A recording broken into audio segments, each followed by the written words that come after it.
Hello ಗೆಳೆಯರೇ, welcome to S ಪಿಚಿನ್ Kannada channel. ಈ ಒಂದು ವಿಡಿಯೋದಲ್ಲಿ ಸ್ವಾಮಿ ವಿವೇಕಾನಂದರ ಭಾಷಣ ನೋಡ್ತಾ ಇದ್ವಿ. 2025 ಸ್ವಾಮಿ ವಿವೇಕಾನಂದರ ಭಾಷಣ ನೋಡ್ತಾ ಇದ್ವಿ. ಹಾರಿ ಒಂದು ಭಾಷಣ ಅದಕ್ಕಿಂತ ಇಷ್ಟವಾಯ್ತಾ? ಇಷ್ಟವಾದ್ರೆ ಒಂದು ಲೈಕ್, ನೀವು ಒಂದು ಲೈಕ್ ಅನೇಕ ವಿಡಿಯೋ ಪ್ರೋತ್ಸಾಹ ತುಂಬಾ ಸಿಗುತ್ತೆ. ಇನ್ನೊಬ್ರು ಶೇರ್ ಮಾಡಿ, ಇನ್ನೊಬ್ರು ಸಾಧ್ಯ. ಇಂಥ ಅನೇಕ ವಿಡಿಯೋ ಚಾನಲ್ ಸಬ್ಸ್ಕ್ರೈಬ್ ಆಗಿ. ಹಾಗಾದ್ರೆ ಯಾವ ರೀತಿ ಭಾಷಣ ಮಾಡೋಕೆ ಈ ಒಂದು ವಿಡಿಯೋದಲ್ಲಿ ತಿಳಿಸ್ತಾ ಹೋಗ್ತಾನೆ ಬನ್ನಿ. ಈ ಒಂದು ವಿಡಿಯೋ ಮಾಡೋ ಒಂದು ಸೂಚನೆ ಏನಂತೀರಾ, ಇಲ್ಲಿ 1 ರಿಂದ 10 ಪಾಯಿಂಟ್ ಕಂಡು ಬರ್ತವೆ. ನಿಮ್ಮ ಭಾಷಣದಲ್ಲಿ 1ನೇ ಪಾಯಿಂಟ್, 2ನೇ ಪಾಯಿಂಟ್, 3ನೇ ಪಾಯಿಂಟ್ ಅಂತ ಹೇಳ್ತೇವೆ. 1 ರಿಂದ 10 ಪಾಯಿಂಟ್ಗಳನ್ನು ಚೆನ್ನಾಗಿ ಕಲ್ತವ್ರಿ, ಪರ್ಫೆಕ್ಟ್ ಆಗ್ರಿ. ಅದಾದ ನಂತರ ಏನ್ ಮಾಡ್ತೀರಾ ಅಂದ್ರೆಗಿನ ಪಾಯಿಂಟ್ಗಳನ್ನು ಬಿಟ್ಟು ಬಿಡಿ, ವಿಷಯವನ್ನು ಮಾತ್ರ ಸ್ಟೆಪ್ ವೈಸ್ ಹೇಳ್ತಾ ಬನ್ನಿ.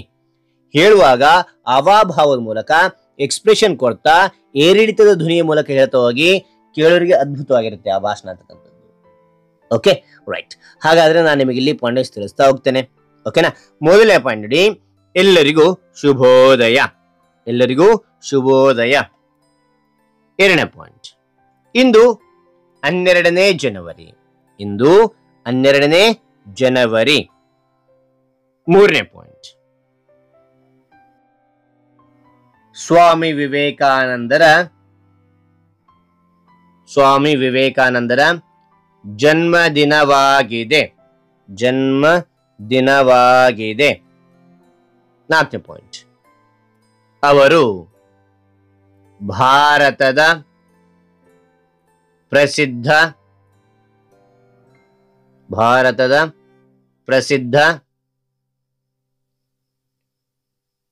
ದೇಶಭಕ್ತ ಸಂತರಾಗಿದ್ದರು. ಇನ್ನೊಮ್ಮೆ ನೋಡಿ, ಎಲ್ಲರಿಗೂ ಶುಭೋದಯ.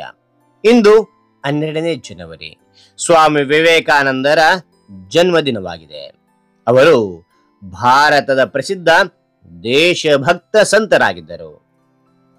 5ನೇ ಪಾಯಿಂಟ್ ನೋಡಿ, ವಿಶ್ವನಾಥ ದತ್ತ ಭುವನೇಶ್ವರಿ ದೇವಿ ದಂಪತಿಗಳಿಗೆ 1863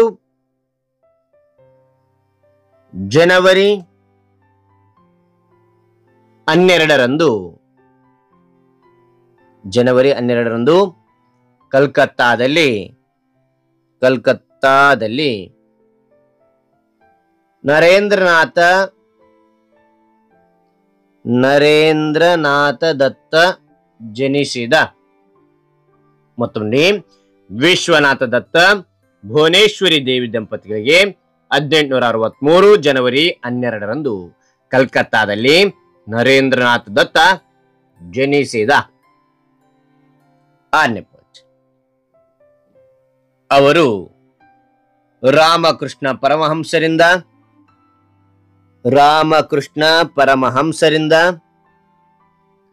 ಪ್ರಭಾವಿತರಾಗಿ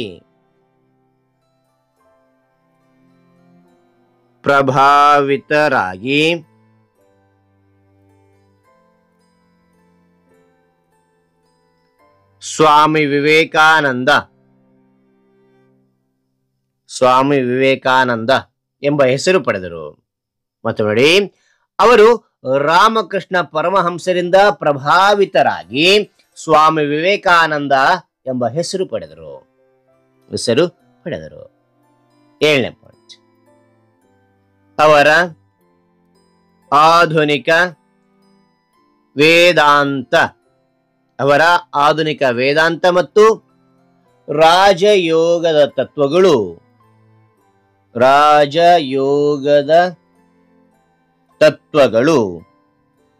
ಯುವ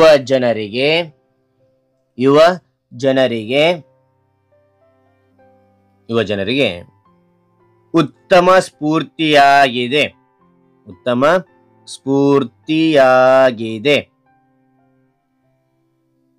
ಆಂತರ 8ನೇ ಪಾಯಿಂಟ್ ನೋಡಿ, ಅಮೆರಿಕಾದ ಚಿಕಾಗೋದಲ್ಲಿ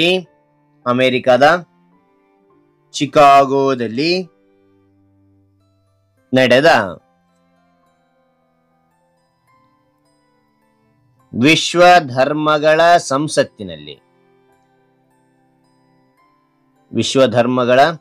ಸಂಸತ್ತಿನಲ್ಲಿ ಭಾಗಿಯಾಗಿ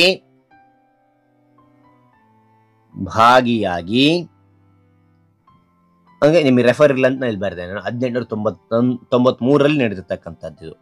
ಓಕೆ, ವಿಶ್ವ ಧರ್ಮ ಸಂಸತ್ತಿನ ಸಭೆ ಅಂತಕ್ಕಂಥದ್ದು. ಓಕೆ, ಮತ್ತು ನೋಡಿ, ಅಮೆರಿಕಾದ ಚಿಕಾಗೋದಲ್ಲಿ ನಡೆದ ವಿಶ್ವ ಧರ್ಮಗಳ ಸಂಸತ್ತಿನಲ್ಲಿ ಭಾಗಿಯಾಗಿ ವಿವೇಕಾನಂದರು ಮಾಡಿದ ಭಾಷಣ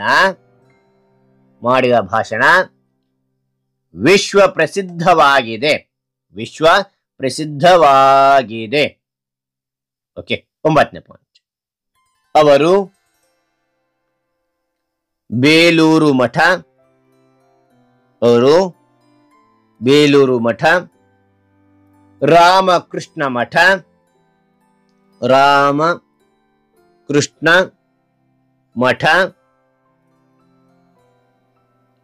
ರಾಮಕೃಷ್ಣ ಮಿಷನ್ ಸ್ಥಾಪಿಸಿದರು. ಮತ್ತು ನೋಡಿ, ಅವರು ಬೇಲೂರು ಮಠ, ರಾಮಕೃಷ್ಣ ಮಿಷನ್ ಸ್ಥಾಪಿಸಿದರು ಅಂತ. 10ನೇ ಪಾಯಿಂಟ್ ನೋಡಿ, ಅವರು 4 ಜುಲೈ 1902ರಲ್ಲಿ ನಿಧನ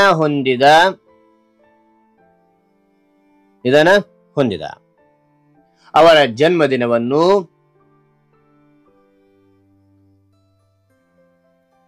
ಅವರ ಜನ್ಮದಿನವನ್ನು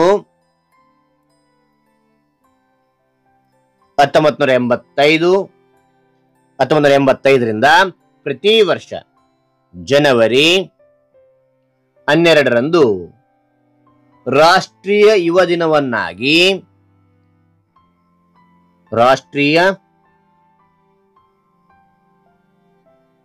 ಯುವ ದಿನವನ್ನಾಗಿ